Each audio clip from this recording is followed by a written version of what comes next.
আপনারা কি জানেন যেদিন দুনিয়ার ইতিহাস পাল্টে গিয়েছিল, যেদিন আকাশে জমিনে ফেরেশতাদের কণ্ঠে আনন্দের ধ্বনি উঠেছিল, সেই দিন হলো পবিত্র ঈদে মিলাদুন্নবী সাল্লাল্লাহু আলাইহি ওয়াসাল্লাম। চলুন গল্পটি শুনে আসা যাক। মক্কার নিঃশব্দ রাত, পৃথিবী জুড়ে অন্ধকার, অশান্তি আর জাহেলিয়াতের রাজত্ব। হঠাৎ সেই রাতেই ঘটল এক অলৌকিক ঘটনা। জন্ম নিলেন সেই মহামানব যিনি সমস্ত মানব জাতির জন্য রহমত হয়ে আসবেন। নবীর জন্মের মুহূর্তে দুনিয়া যেন আনন্দে নেচে উঠল। ইরানের অগ্নিমন্দির নিভে গেল। শত শত বছর ধরে জ্বলতে থাকা আগুন নিভে যাওয়া ছিল এক বিশাল আলামত। কিসরার প্রসাদের চূড়া ভেঙে পড়ল, যেন পুরনো জুলুমের যুগের অবসান ঘোষণা করেছে।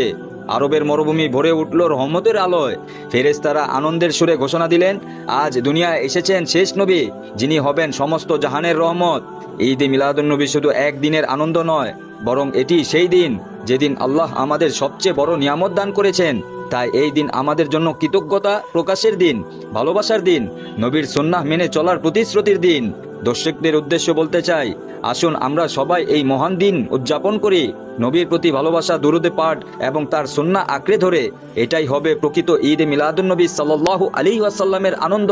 প্রিয় দর্শক, ইসলামের সুন্দর গল্প জানতে আমাদের চ্যানেল মিরাজ মদিনা কাফেলা সাবস্ক্রাইব করুন এবং ঈদে মিলাদুন্নবী সাল্লাল্লাহু আলাইহি ওয়াসাল্লামের এই আনন্দ সবার মাঝে ছড়িয়ে দিন।